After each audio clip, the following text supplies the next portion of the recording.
2020 चा काही आपण लाभांश जनरल मीटिंगला डिक्लेअर केलेला होता, पण कोरोनाच्या परिस्थितीमध्ये रिझर्व्ह बँकेनं तो लाभांश वाटायचा नाही असं सगळ्या बँकांना देशातल्या कळवलं.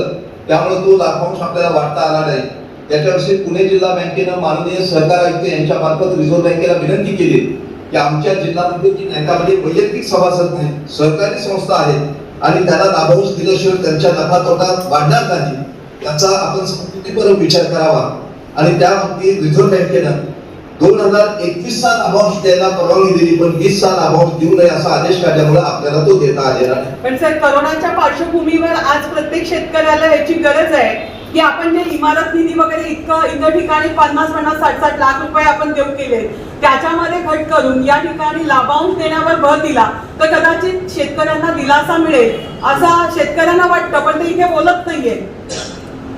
ताई, माझी एक तुम्हाला विनंती आहे की तुम्ही हे रिझर्व्ह बँक आणि केंद्र सरकारला ह्या गोष्टी मांडा आणि त्यांच्याकडनं आदेश परत करून घ्या. त्यांनी आदेश आपल्याला करून दिल्यामुळे आपण हे करू शकत नाहीये, ही गोष्ट आपण लक्षात घ्या.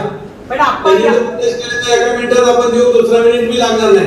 नाही आप्पा, आम्हाला तुमच्या कामावर बिलकुल शंका नाही, परंतु आमचं म्हणणं असं आहे की बाकीच्या ठिकाणचं आपण थोडंसं कमी केलं आणि या ठिकाणी शेतकऱ्यांचा विचार केला, त्यांना लाभांश जास्त दिला तर निश्चितपणाने काहीसा दिलासा आजच्या शेतकऱ्यांना मिळेल या कोरोना काळामध्ये.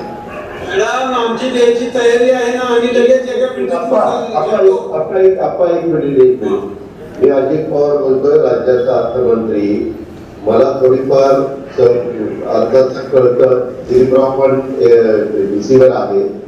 मुश्किलताईंना एक गोष्ट लक्षात येत नाही, पुणे जिल्हा मध्यवर्ती सहकारी बँकेने गेल्या वर्षी लाभांश देण्याच्या बद्दलचा निर्णय घेतलेला होता, परंतु भारत सरकार आहे, ज्या पक्षामध्ये आता आपण प्रवेश केला ते भाजपची तिथं सत्ता आहे, त्या भारत सरकारने त्यांच्या अंडर आरबीआय येतं. रिझर्व्ह बँकेचं जर कुठल्या जिल्हा बँकांनी, अर्बन बँकांनी, राष्ट्रीयकृत बँकांनी, खाजगी बँकांनी, शेड्यूल बँकांनी ऐकलं नाही तर त्या बँकांवर ताबडतोब कार्यवाही आरबीआय करू शकतं. आपल्याला नंतर सहकार आयुक्तांनी सांगितलं, आम्ही सहकार आयुक्ताला सांगितलं किंवा आम्हाला तुम्ही परवानगी दिली पाहिजे, आमची परिस्थिती चांगली आहे, आमचे पैसे इंडिव्हिज्युअल कुणाला जात नाही तर ते संस्थांना जातात. तर साखर कारखाने असतील, विकास सोसायटी असतील, दूध सोसायटी असतील, मजूर सोसायटी असतील, ज्या काही सोसायटी असतील त्यांना त्यांच्या भागभांडवलाच्या प्रमाणामध्ये, तर त्यांनी सांगितलं की हे तुम्हाला देता येणार नाही. देश पातळीवर सगळीकडे लॉकडाऊन होता, त्याच्यामुळे कुठल्याही बँकांना एकालाही त्यांनी डिव्हिडंड द्यायला परवानगी दिली नाही. त्याच्यावर गेल्या वेळेस बोर्डाच्या मनात होतं, चेअरमन, व्हाईस चेअरमन, सीईओच्या मनात होतं, तरी देखील आपलं काही चाललं नाही. आपण प्रयत्न सहकार विभागाकडून पण करून बघितला, त्यांनी पण पत्रव्यवहार केला, परंतु तो पत्रव्यवहार त्यांनी मान्य केला नाही. जसं मागे नोटाबंदीच्या काळामध्ये आपल्या बँकेमध्ये बरेच कोटी रुपये जमा झाले, त्याच्यातले 650 का 750 कोटी रुपये आपल्याला मिळाले. 22 का 24 कोटी आपण सुप्रीम कोर्टामध्ये मागलं, सगळं आपलं आहे, तरी देखील ते अजूनही त्याला मान्यता देत नाही. महाराष्ट्रामध्ये अशा 5-6 बँका आहेत की त्यांचे 100-125 कोटी रुपये जुनी नोटात अशाच पडून आहेत. त्याच्यामध्ये आपण पवार साहेबांच्या मार्फत अर्थमंत्र्यांच्या पर्यंत प्रयत्न केला, नंतर सुप्रीम कोर्टामध्ये गेलं, अजून सुप्रीम कोर्टामध्ये तारखा पडल्या नाही आणि ते पैसे आपल्याला बदलून जे मिळायला पाहिजे ते मिळालेले नाही. शिवाय हे टिकिटिंगच्या बाबतीमध्ये मुश्किलताई अशी परिस्थिती निर्माण झाली. पण यावेळेस आपण त्यांना सांगितलं की आता तरी यंदाच्या वर्षी आम्हाला ते वाटप करायला परवानगी द्या, तर यंदाच्या वर्षी डिव्हिडंड द्यायला परवानगी देण्यात आलेली आहे. आणि पुणे जिल्हा मध्यवर्ती सहकारी बँकांच्या जे संस्था सभासद आहेत त्यांना तो डिव्हिडंड मिळणार. पालकमंत्री साहेब, आपले धन्यवाद. आपण खूप चांगल्या पद्धतीने मांडणी केली, पण विधानसभेच्या निवडणुकांमध्ये आपण 50,000 शेतकऱ्यांना 2 लाखापेक्षा जे कर्ज भरतील वेळेत आणि त्यांच्यासाठी आपण जो त्यावेळी दिलेला आपली हे होतं, आदेश होता किंवा आपण दिलेला दिलासा होता, तो परिपूर्ण झाला नाही आणि लोकांचे लक्ष लागले की पालकमंत्री आपल्याला न्याय देणार आहे आणि आता लोकांनी पैसे सुद्धा तातडीने भरले, जे रेग्युलर पैसे भरतायत त्यांच्यासाठी. जे भरतायत त्यांना आपण मदत करणार होतो, त्यांना तो लाभ देणार होतो. बुचकेताई, माझी एक विनंती होती. बुचकेताई, तुम्ही ना आज काही पण विचारायला लागला. आज पुणे जिल्हा मध्यवर्ती सहकारी बँकेची मीटिंग, तुम्ही प्रश्न विचारलेला विधिमंडळात तुमच्या आमदारांना विचारायला सांगा, त्याचं उत्तर सडेतोड फडणवीसचं देईल. आणि विधानसभेच्या निवडणुकीमध्ये अजिबात सांगितलं नव्हतं. ज्या पक्षामध्ये अनेक वर्ष काम केलं त्या पक्षाचे नेते उद्धव ठाकरे साहेबांनी त्याच्याबद्दल जाहीर केलेलं होतं. तेव्हा आम्ही मंत्रिमंडळात, मी पण नव्हतो, दिलीपराव पण नव्हते, दत्ता भरणे पण नव्हते, 7 लोकांचं मंत्रिमंडळ होतं. त्यावेळेस आपण कर्जमाफी दिली. कर्जमाफी दिल्यानंतर त्यावेळेस त्यांनी असंही सांगितलं होतं की वेळेत परतफेड करणाऱ्यांना 50,000 रुपये मिळतील आणि 2 लाखाच्या वरच्यांना पण आम्ही निर्णय घेऊ. पहिल्या टप्प्यातल्यांना कर्जमाफी देत असताना करोना आला. करोनाच्यामुळे सगळे उत्पन्नावर परिणाम झाला. गेल्या वर्षी राज्य सरकारला 1.5 लाख कोटी रुपये जे टॅक्स येत होतं ते कमी झालं. मी सभागृहामध्ये ज्यावेळेचा अर्थसंकल्प सादर करत असताना सगळ्या विरोधी पक्ष नेत्यांच्या सहित सगळ्यांना सांगितलं की राज्य सरकार जाहीर केलेल्या योजनेपासून या स्कीमची काही बाजूला जाऊ इच्छित नाही. पहिल्यांदा आम्ही कर्जमाफी दिलेली आहे. ज्यावेळेस राज्याची आर्थिक परिस्थिती पूर्ववत पदावर येईल त्यावेळेस 50,000 रुपये कबूल केल्याप्रमाणे आम्ही देणार. आणि पीडीसीसी बँकेची मीटिंग आहे. या मीटिंग मध्ये खरं तर राज्याच्या संदर्भातला प्रश्न विचारायचा काहीचा अधिकार नाही. मी आपलं चांगलं तुम्हाला हात वर करत हे लक्ष देत नव्हते म्हणून विचारायला सांगितलं तर आता कुठलेही प्रश्न तुम्ही विचारायला लागला हे बरोबर नाही. आणि तो प्रश्नांचं उत्तर मी आता दिलेलं आहे. माझी मुख्य कार्यकारी अधिकारी म्हणून सभागृहाला एक विनंती आहे की सहकार्याच्या कायद्याच्या तरतुदीप्रमाणे विषयपत्रिकेवरचे आपण आधी विषय संपवूया आणि मग चर्चा वगैरे करू. राहिलेला विषय नंबर 10, बँकेच्या अधिमंडळाच्या वार्षिक सभेतील सभासदांची अनुपस्थिती क्षमापित करण्याबाबत विचार करणे. सगळ्यांची रजा मंजूर. विषय नंबर 11 आहे माननीय अध्यक्षांच्या परवानगीने ऐनवेळी येणाऱ्या विषयावर विचार करणे. ऐनवेळीचे विषय पहिला एक आहे की सन 2020-21 करिता व्यक्ती प्रतिनिधींच्या निवडणुकीसाठी एकही नामनिर्देशन पत्र दाखल झाले नसल्याची माहिती घेणे. आजच्या मीटिंगला कुणाचं व्यक्ती सभासदांचं नामनिर्देशन पत्र दाखल झालेलं नाही त्याची माहिती घेण्यासाठी आपल्या पुढे विषय ठेवलेला आहे. आणि ऐकण्याचा आत्ताचा एक महत्त्वाचा विषय आहे की ठराव क्रमांक 11/2 भीमा सहकारी साखर कारखाना मधुरनगर पाटस्थळ 2 या कारखान्याकडील कर्जाच्या वसुलीसाठी राज्य सहकारी बँकेतील सहभाग योजनेअंतर्गत एक रकमी कर्ज परतफेड योजना 2020-21 OTS राबवण्याबाबत माननीय संचालक मंडळाने सुचवल्यानुसार सदर योजना संमत करण्याबाबत विचार करणे. भीमा पाटील सहकारी साखर कारखान्याला राज्य सहकारी बँकेच्या सहभाग योजनेमध्ये तिथे राज्य बँक लीड बँक आहे आणि आपली त्याच्यामध्ये सहयोगी बँक आहे. आपण कर्ज पुरवठा केलेला आहे. तो कारखान्याचं ते खातं NPS गेलेलं आहे. रिझर्व्ह बँके आणि नाबार्डच्या निकषाप्रमाणे राज्य सहकारी बँक लीड बँक असून त्याने OTS स्कीम मान्य केलेली असून त्यांनी आपल्याला ऍज अ लीड बँक म्हणून विनंती केलेली आहे की सहभागातल्या बँकेनं सुद्धा त्याच्यामध्ये समाविष्ट व्हावं आणि त्या कारखान्याचं कर्ज खातं OTS मध्ये राज्य बँकेप्रमाणे घेऊन ते खातं नीट करून आपला NPA कमी करा. हा विषय आपल्या पुढे मान्यतेला ठेवलेला आहे. मंजूर. आप्पा, मला त्याच्याबद्दल तुम्हाला सांगायचं आहे. खरं तर मी म्हणते तुमच्या बोर्डात आहे, परंतु मला माझ्या जिल्ह्यातल्या सगळ्या ऊस आपल्या शेतकरी वर्गाला किंवा सोसायटी प्रतिनिधींना संस्था प्रतिनिधींच्या एक गोष्ट लक्षात आणून द्यायची. हा विषय खरं विषय पत्रिकेवर रेग्युलर यायला पाहिजे होता. हा फार मोठा विषय आहे. परंतु आता तो विषय ज्या वेळेस तुमचा आला तुमच्याकडे त्याच्या आधी तुमची सभासदांचे जे निवडून गेलेला होता त्यामुळे तुमचा नाईलाज झालेला. आज जरी हा विषय आपण मंजूर सगळ्यांच्या संमतीने केला तरी देखील कदाचित सहकार विभाग त्याला मान्यता देणार नाही. जर मान्यता नाही दिली तर पुन्हा एक विशेष सर्वसाधारण सभा अशीच VC-वर आपल्याला घ्यावी लागेल. मी प्रयत्न करीन. सहकार मंत्र्यांशी बोलीन, सहकार सचिवांशी बोलीन, सहकार आयुक्ताशी बोलीन. पण हा विषय OTS-चा वन टाइम सेटलमेंट त्याला म्हणतात त्या प्रकारचा आहे आणि त्याच्यामध्ये त्या कारखान्याच्या मॅनेजमेंटची पण आपली चर्चा झाली. आरबीआयने कामाची आता OTS ला मान्यता दिलेली, त्याच्या आधी राहूनच आपण त्याच्यामध्ये पुढे जाऊ इच्छितोय आणि ते नंतर कुठल्या तरी दुसऱ्या आर्थिक संस्थेकडनं पैसे उभे करणार आहेत असं मला तिथले चेअरमन आणि तिथले विद्यमान आमदार राहुल फुलांनी सांगितलेलं आहे. आम्ही म्हणलं की आम्हाला याच्यात कुठल्याही प्रकारचं राजकारण आणायचं नाही. रमेश थोरात पण बँकेचे चेअरमन आहेत आणि शेतकऱ्यांच्या संस्थेला मदत करणं हे आमचं सगळ्यांचं कर्तव्य आहे.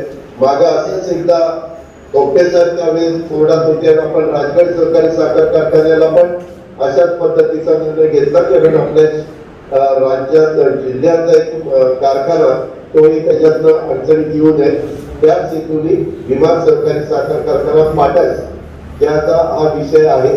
पण माझ्या सभासदांना पुन्हा विनंती की ह्याची तुम्ही नोंद घ्या. यदा कदाचित जर त्यांनी सांगितलं की रेग्युलर अजेंड्यावर विषय घेऊन तुम्हाला हे करावं लागेल तर मग मात्र तेवढ्या पुरती आपल्याला काही दिवसांनी नियमाप्रमाणे मिटिंग घ्यावी लागेल. आणि जर आजच्या इंटरव्ह्यूच्या विषयामध्ये आपलं भागून गेलं तर काही हरकत नाही कारण लीड बँक राज्य सहकारी बँक आहे. त्याची नोंद कृपया सर्व माझ्या सभासदांनी घ्या. ऐनवेळचा तिसरा विषय होता की लेखी स्वरूपात 27/9/21 रोजी 3 वाजेपर्यंत प्राप्त झालेल्या प्रश्नावरती प्राप्त होणाऱ्या प्रश्नावरती उत्तर देणे.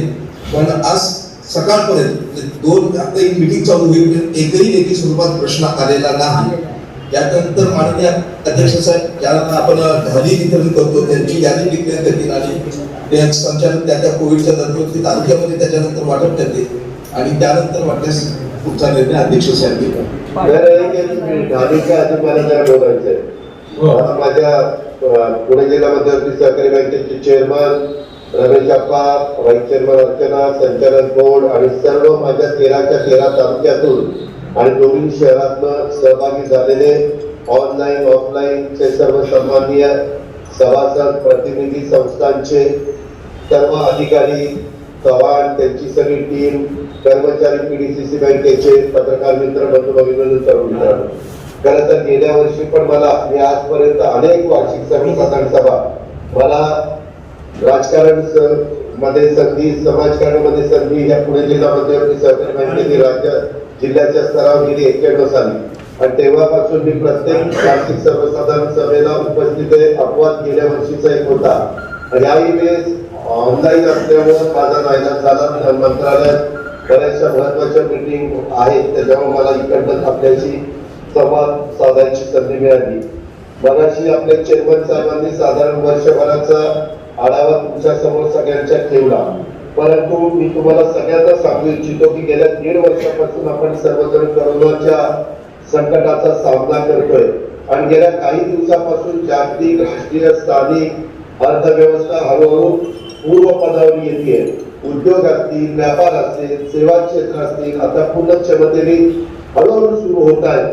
कोरोनाचा प्रतिकूल परिणाम फक्त आपल्या आरोग्यावर झाला असं नाही तर राज्याच्या देशाच्या आर्थिक आरोग्यावर देखील झालेला आहे, बँकांच्या देखील झालेला आहे. आता यातून आपण सर्वजण बाहेर येतोय ही आनंदाची आणि समाधानाची बाब आहे. तिसऱ्या लाटेची पण थोडीशी धाकधूक आहे. आम्ही सारखं टास्क फोर्सची बोलतोय परंतु आता मात्र गणेश विसर्जन झाल्यावर आम्ही दर आठवड्याला आढावा घेतो तर त्याच्यातनं हळूहळू महाराष्ट्राची पण पॉझिटिव्हची संख्या कमी होत चालली, आपल्या जिल्ह्याची पण कमी होत चालली. हे जरी खरं असलं तर माझी सर्वांना विनंती आहे की बाबांनो याच्याबद्दलची काळजी आपण सगळ्यांनी घेतली पाहिजे कारण सर्वजण करोना संकटाचा सामना करतोय. करोनाचं संकट अजूनपर्यंत संपलेलं नाही. त्याच्यामुळे आपण सगळ्यांनी मास्क लावणं, वारंवार हात धुणं, सुरक्षित अंतर ठेवणं या त्रिसूत्रीचा प्रभावी वापर केलाच पाहिजे. इथं येणाऱ्या आपल्या ग्राहकांना देखील आपण याबाबत विनम्रतेने सूचित करावं असं पण माझ्या 13 तालुक्यात आणि दोन्ही पुणे पिंपरी चिंचवड शहरातल्या सहकार्यांना मी आवाहन करतो.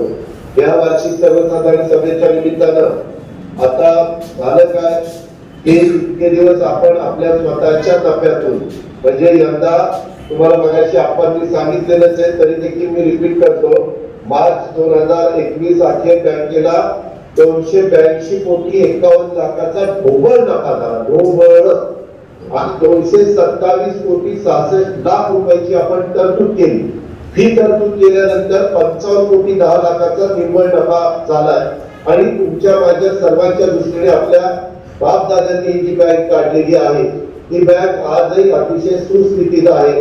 55 कोटी रुपयाचा तिथं त्या ठिकाणी नफा झाला आणि एनपीएचं प्रमाण ग्रॉस 4.82 आहे, पण नेट एनपीए आपला 0% आहे. हे पण अतिशय महत्वाचं आहे. हे सगळं होत असताना आपलं मेन उत्पन्नाचं साधन म्हणजे साखर कारखान्यांना आपण जे काही कर्ज देतो ते वेगवेगळ्या प्रकारचं कर्ज उभारणी करता देतो, उत्पादनाकरता देतो, डिझेलिंग करता देतो, कोल्डच्या करता देतो. हे सगळं होत असताना त्याच्यातून आपल्या बँकेला नफा पण बऱ्यापैकी मिळतो. मागे आम्ही सगळ्यांनी दिलीपचे पाटील, मी आणि आमच्या रमेश अप्पा सगळ्यांनी मिळून, मी आता सगळ्या डायरेक्टरांची नावं घेत नाही, तुमच्या तालुक्यातले सगळे डायरेक्टर सगळ्यांनी मिळून दत्ता मामा आम्ही सगळ्यांनी 0% व्याज पीक कर्जाला 3 लाखापर्यंत द्यायचा निर्णय घेतला.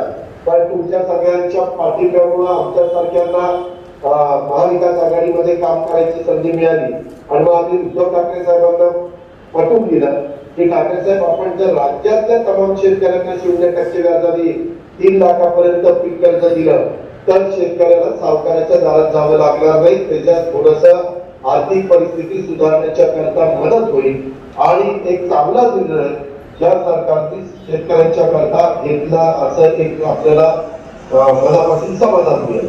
वास्तविक याच्यामध्ये Kolhapur bank, Satara bank, Pune bank, Nagar bank या पूर्वीपासून आपण 0% व्याज त्याच्या व्याजाचा जो काही हे असायचं ते 7-8 कोटी 6-7-8 कोटी पर्यंत असायचं ते आपण नगरनं तिथं द्यायचो आणि शेतकऱ्याला मात्र 0% व्याज लावायचो.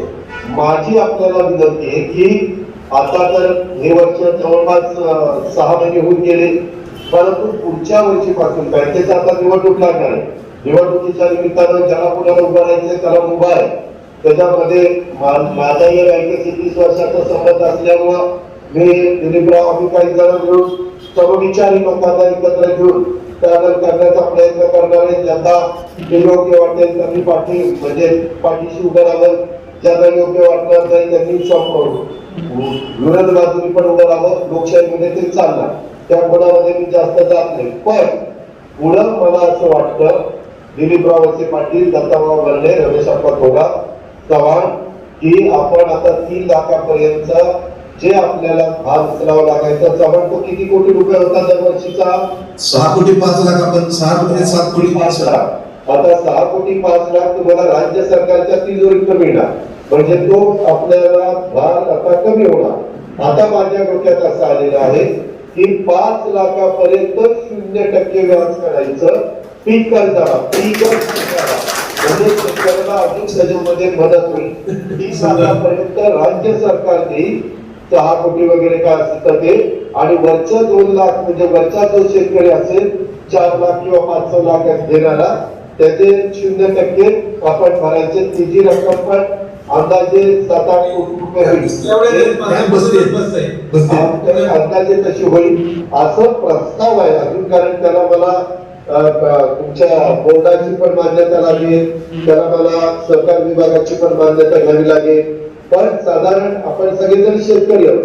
यंदाच्या वर्षी पावसाने जरा ओढ दिली, आपल्या कुकडीची धरणं आताशी भरतायत, घोड पण धरण बऱ्यापैकी भरत आलेलं आहे. उजनी आज सकाळी 90च्या पुढे गेलेलं आहे.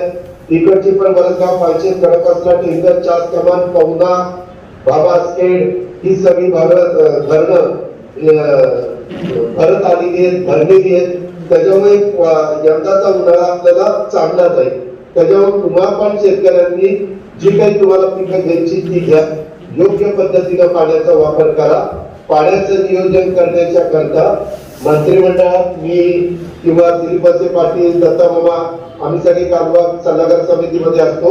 त्याचं पण नियोजन चांगल्या पद्धतीने केलं जाईल. ज्या उपसा सिंचन योजना आहेत त्याला पण व्यवस्थित पाणी देण्याचा प्रयत्न आम्हा लोकांचा सगळ्यांचा त्या ठिकाणी राहील. अशा पद्धतीनं यंदाचं वर्ष चांगल्या प्रकारे कसं जाईल आणि कोरोना कशा पद्धतीनं कमी होईल याही पद्धतीनं आपण सगळेजण प्रयत्नशील त्या ठिकाणी राहू. मला तुम्हाला एक गोष्ट सांगायची की साधारण तुम्हाला वेगवेगळ्या बँकांचे पण जे काही नफे आहेत त्याच्यामध्ये मुंबई जिल्हा बँकेचा नफा यंदा 8 कोटी रुपये आहे, सांगलीचा 30 कोटी आहे, ठाण्याचा 40 कोटी आहे, आपल्या अहमदनगरचा 42 कोटी आहे, आपला 55 कोटी आहे. आपलं भाग भांडवल पण राज्यामध्ये सर्वात जास्त जेवढ्या जिल्हा बँका आहेत त्याच्यात सगळ्यात जास्त भाग भांडवल 338 कोटी रुपये हे आपलं पुणे जिल्हा मध्यवर्ती सहकारी बँकेचं आहे. आणि ठेवी पण राज्यात सर्वात जास्त म्हणजे मुंबईच्या पेक्षा जास्त 11,330 कोटी रुपयाची आपल्या ठेवी आहे. अशा पद्धतीनं बँकेचं कामकाज चाललंय. एका गोष्टीची खंत आहे की बँकेमध्ये सेवकांची संख्या कमी आहे. क्लर्क लोक असतील त्याच्यामध्ये आमच्या ग्राहकाला त्रास होतोय, शेतकऱ्याला वेळेला गोष्टी सगळ्या होत नाहीये. त्याच्याकरता आम्ही परवानगी मागितली आता ती परवानगी दिली, परंतु आपण सगळेजण त्या निवडणुकीच्या गडबडीत अडकलेल्या म्हणजे निवडणुका होणार असल्यामुळे आता त्या भरतीला परवानगी देतील का नाही मला माहिती नाही. आम्ही प्रयत्न करू, परंतु कुठल्याही कोर्टात काही चुकीचं होता कामा नये.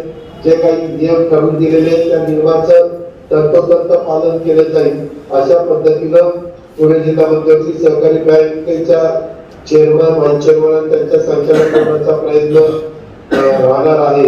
ही पण बाब आपण सगळ्यांनी ध्यानामध्ये घ्यावी. इतर पण बऱ्याचशा गोष्टी बोलण्यासारख्या आहेत, परंतु व्हीसीवर बोलणं आणि प्रत्यक्ष तुमच्या इथं समोर उभं राहून बोलणं याच्यामध्ये थोडासा फरक पडतो. मी अधिक बोलून आपला सगळ्यांचा वेळ घेत नाही.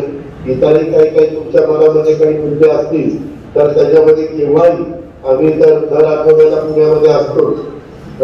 दिलीपराव बाकीचे पण सगळे सहकारी असतात आणि त्या पद्धतीनं सगळी मदत त्या ठिकाणी होईल.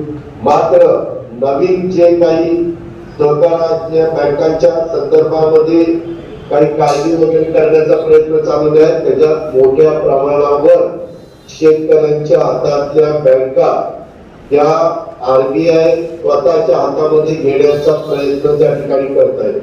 मग डायरेक्टर कोण असावा, तिथं चेअरमन कोण असावा, त्याच्यामध्ये कुठली संचालक बोर्डावर आणखी कोण इतर जण असावी, असा बरंच म्हणजे आपल्या सगळ्या वैकुंठभाई मेहता असतील, पद्मश्री विखे पाटील असतील, या सगळ्यांनी जी सरकार चळवळ नंतर वसंतदादा असतील, वसंतराव नाईक असतील, पवारसाहेब असतील, या सगळ्यांनी त्याला एक मदत करण्याचा प्रयत्न केला. आणि काही थोड्याशा चुका झाल्या असतील, काही अर्बन बँका, सहकारी बँका चुकीचं वागतात, पतसंस्था चुकीचं वागतात, म्हणजे काही सगळेच तशा प्रकारचे असं समजण्याचं अजिबात कारण नाही. त्याच्यात राजकारण पण आम्ही कधी आणण्याचा प्रयत्न करत नाही. कारण माझा तर कटाक्षाने प्रयत्न जिल्ह्यामध्ये काम करत असताना कुठली शेतकऱ्यांची संस्था असेल आणि त्यांचं सगळं नियम आणि कागदपत्र असतील तर त्याला मदत झाली पाहिजे, त्या शेतकऱ्याला मदत झाली पाहिजे, अशा प्रकारची आग्रही भूमिका आम्ही सगळेजण संचालक बोर्डामध्ये नेहमी घेत असतो. पण तरी कुठं एखाद्या तालुक्यामध्ये काही राहिलं असेल, काही चुकलं असेल, एवढी मोठी बँक चालवणं त्याच्यामध्ये एखाद दुसरी चूक होऊ शकते.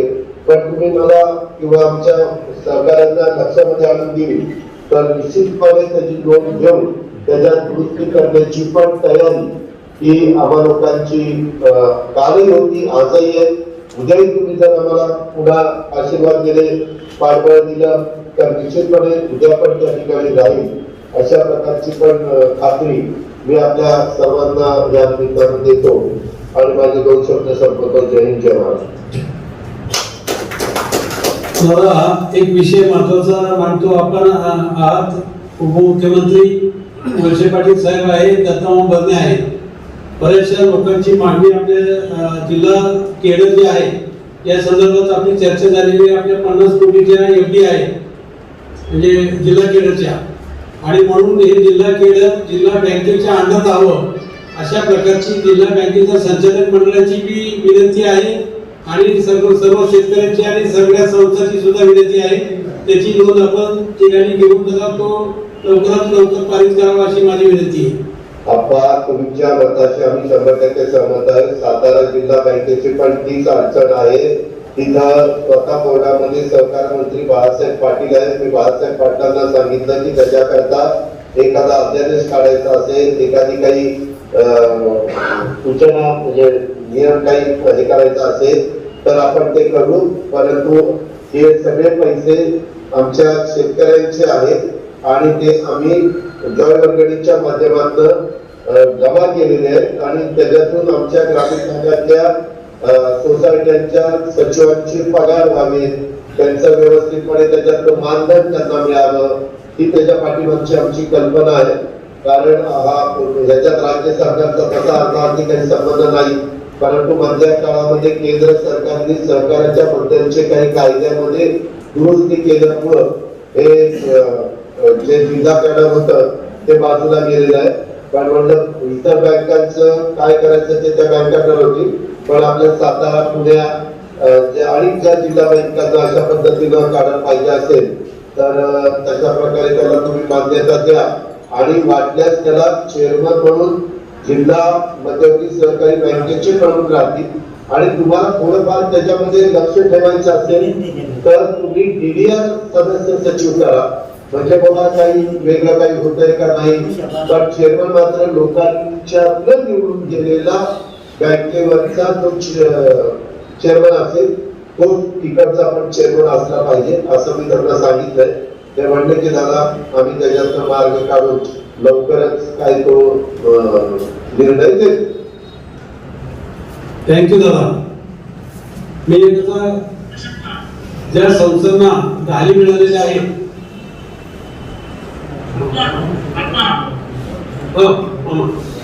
काढाने जर 5 लाखाचा शून्य व्याज करत असेल तर कायदेशीर ठरवतात त्याचाही करत नाही. हो ठराव मांडला तो त्याला मान्यता द्या आपला, त्याला देतो मान्यता. त्याला खूप महत्वाचा विषय आपला शेतकरी आहे. 5 लाखापर्यंत मानतो देशात पहिला विषय आपला, देशात 0% आणि तो कायदेशीर ठराव मांडला तो विषय महत्वाचा, तो वैज्ञानिक पाहिजे. हो चालेल ना. या ठिकाणी मी त्याला सहकारी विभागाची पण मान्यता घ्यावी, कारण ते मान्यता दिल्यावरच तो अंमलात आला. चालतं. म्हणजे सहकार मी आता हा जो विषय म्हणजे 3 लाखाचा 0% विषय 5 लाखाचा हा 5 लाखाचा बोलतात की 3 लाखाचा वाढून आता 5 लाखाची मर्यादा केलेली आहे. तो ठराव या ठिकाणी मांडलेला आहे, त्याला सर्वांनी संमती दिलेली आहे आणि संपूर्ण म्हणजे त्याच्यामध्ये करा जोपर्यंत पुणे राज्य सरकार 3 लाखापर्यंत सीओ सवाट प्रताप सिन्हा तुम्ही पण ऐका, जोपर्यंत ठराव करताना असा करा, जोपर्यंत राज्य सरकार 3 लाखापर्यंत 0% व्याजाने आपल्या शेतकऱ्यांना पीक कर्ज करता मदत करणार आहे तेव्हापर्यंत आपण 5 लाखापर्यंत वर्षात 5 लाखापर्यंतच्या 0% व्याजाने निर्णय घेईल.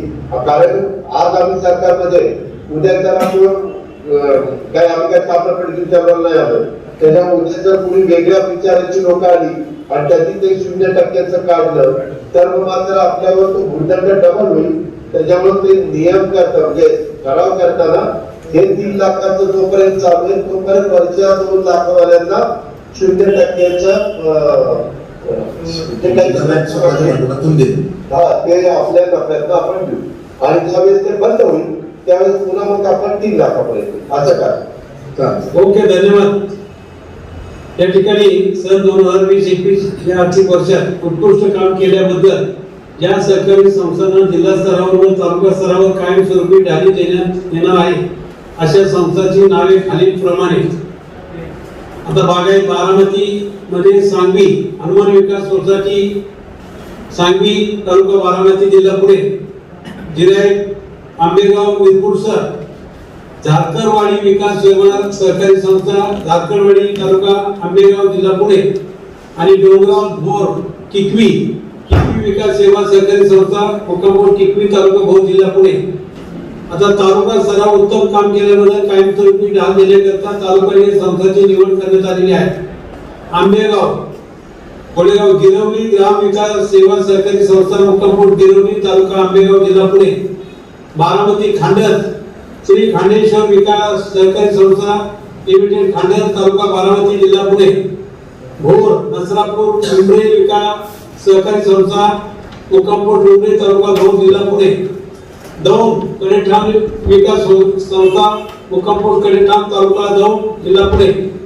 हवेली अस्तापूर पिंपरी सानस विकास सहकारी संस्था मुक्कामपूर पिंपरी सानस तालुका हवेली जिल्हा पुणे, इंदापूर निमसागर श्रीकृष्ण विकास सेवा सहकारी संस्था निमसागर तालुका इंदापूर जिल्हा पुणे, जुन्नर पारगाव तर्फे मड विकास सेवा सहकारी संस्था मुक्कामपूर पारगाव तर्फे मड तालुका जुन्नर जिल्हा पुणे, खेड सिवे विविध कार्यकारी सहकारी संस्था मुक्कामपूर सिवे तालुका खेड जिल्हा पुणे, मावळ इंदोरी सरुमरे विकास सहकारी संस्था मुक्कामपूर सरुमरे तालुका मावळ जिल्हा पुणे, मुळशी पौळ शेरे विकास सहकारी संस्था मुक्कामपूर शेरे तालुका मुळशी जिल्हा पुणे, पुरंदर परिचे भैरवनाथ विकास सेवा सहकारी संस्था मुक्कामपूर परिचे यादववाडी तालुका पुरंदर जिल्हा पुणे, शिरूर मंठन सोने सांगवी विविध कार्यकारी संस्था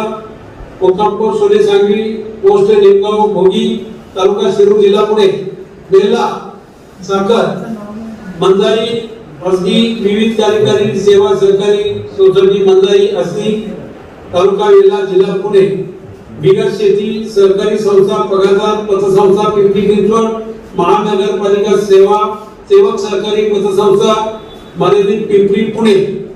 अशा प्रकारे गाडीचं वाटप झालेलं आहे एवनुसार आणि त्यांना जी मार्क फोडलेली आहे त्या मार्क पूर्ण झालेला आहे.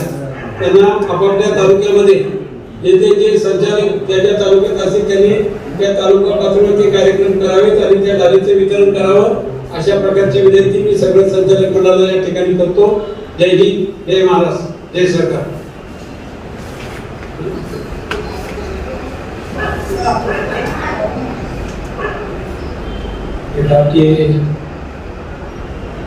आज आपली पुणे जिल्हा मध्यवर्ती सहकारी बँकेची 104वी वार्षिक सर्वसाधारण सभा अतिशय खेळीमेळीच्या वातावरणात ऑनलाईन पद्धतीने संपन्न झाली आहे आणि यासाठी आजच्या सभेसाठी ऑनलाईन पद्धतीने महाराष्ट्र राज्याचे उपमुख्यमंत्री आदरणीय अजितदादा पवार यांनी ऑनलाईन पद्धतीने उपस्थित राहून सर्वांना मार्गदर्शन केलं, त्यामुळे मी त्यांचे मनापासून आभार मानते. तसेच महाराष्ट्र राज्याचे मंत्री नामदार दिलीपरावजी वळसे पाटील साहेब यांनीही याच्यामध्ये उपस्थित राहिले. तसेच महाराष्ट्र राज्याचे मंत्री महोदय नामदार दत्तामामा भरणे यांनीही इथे उपस्थित राहून काही सजेशन्स केले, त्यांचेही मी बँकेच्या वतीने आभार मानते. तसेच प्रत्येक तालुक्यामध्ये झोनल ऑफिसला आमचे सर्व शेतकरी बंधू भगिनी तसेच सर्व सभासद मोठ्या संख्येने उपस्थित राहिले, त्यांचे सर्वांचे मी इथे जिल्हा बँकेच्या वतीने आभार मानते. इथे हेड ऑफिस मध्ये सर्व संचालक मंडळ आदरणीय आपणच्या समवेत उपस्थित होते, सर्वांचे मी मनापासून आभार मानते. सर्व अधिकारी कर्मचारी वर्ग सर्वांचे पुन्हा एकदा आभार मानते आणि आजची ही 104वी वार्षिक सर्वसाधारण सभा संपन्न होत असतानाच राष्ट्रगीत होऊन ती संपन्न होईल.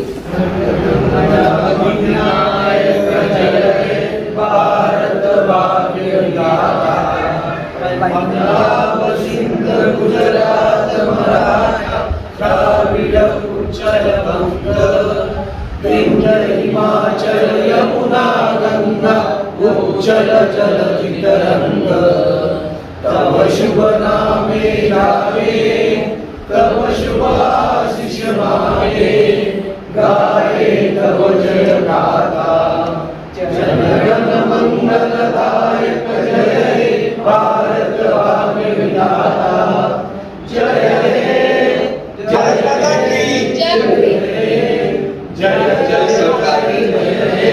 भारत माता की जय भारत माता की जय. जिल्हा बँकेची आज वार्षिक सभा संपन्न झाली. 5 लाख रुपयापर्यंतच्या कर्जाला व्याज असणार नाही अशा प्रकारचा महत्त्वपूर्ण निर्णय घेतला आहे. आपण सभासद आहात, या निर्णयाकडे आपण कसं पाहता? अजितदादा पवार साहेब यांनी अत्यंत महत्त्वाकांक्षी आणि योग्य प्रकारचा निर्णय घेतलेला आहे. कोरोनाच्या परिस्थितीमध्ये शेतकरी अत्यंत अडचणीत असताना 3 लाखापेक्षा अधिक म्हणजे वरच्या 2 लाखाचं व्याज बँक भरील अशा प्रकारचा जो निर्णय घेतलेला आहे तो अत्यंत योग्य, कौतुकास्पद आहे आणि अभिमानास्पद आहे. दादांचा आणि सर्व संचालक मंडळाचा आम्ही सगळे सोसायटीचे सभासद शेतकरी वर्ग आभारी आहे. आज जिल्हा बँकेची वार्षिक सभा संपन्न झाली. अजितदादांनी 5 लाखापर्यंत जी कर्ज मर्यादा आहे ती वाढवून दिलेली आहे. त्याला व्याज असणार नाही असा निर्णय घेतला. आपण काय सांगाल? महाराष्ट्र शासनाने 3 लाखापर्यंत 0% व्याजाने शेतकऱ्यांना पीक कर्ज देण्याचं कबूल केलेलं आहे. त्याच्यामध्ये भर घालून सध्या अधिक 2 लाख रुपये ज्यादा PDC बँकेच्या मार्फत अधिकच्या 2 लाख रुपये देऊन 5 लाखापर्यंत सर्व कर्ज 0% व्याजाने देण्याचा निर्णय खरोखर ऐतिहासिक निर्णय आहे आणि अभिमानास्पद असणारा निर्णय आहे. आपल्या राज्याचे अर्थमंत्री आणि पुणे जिल्ह्याचे पालकमंत्री अजितदादा पवार साहेबांनी जो निर्णय घेतला तो अतिशय शेतकऱ्यांच्या दृष्टीने महत्त्वाचा आहे. त्याला मी आपल्या जुन्नर तालुक्याच्या वतीने शुभेच्छा देतो.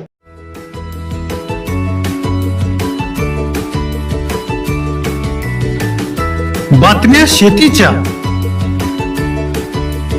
बातम्या मातीच्या, बातम्या अन्यायाच्या, गुन्हेगारीच्या,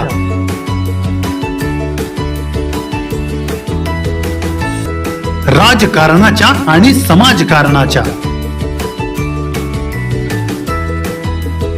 शोषणाविरुद्ध बुलंद आवाज, जनसामान्यांच्या हुंकाराची गाज, सत्कार्याला प्रोत्साहन, दुष्कृत्याला अनुशासन, निर्भीड, निस्पृह, सडेतोड, बेधडक आणि रोखटोक म्हणजेच विघ्नहर टाइम्स. शोध बातमीचा, ध्यास सत्याचा. आपलं चॅनल, आपली बातमी. सबस्क्राईब तर कराच, पण बेल आयकॉनवर क्लिक करायलाही विसरू नका.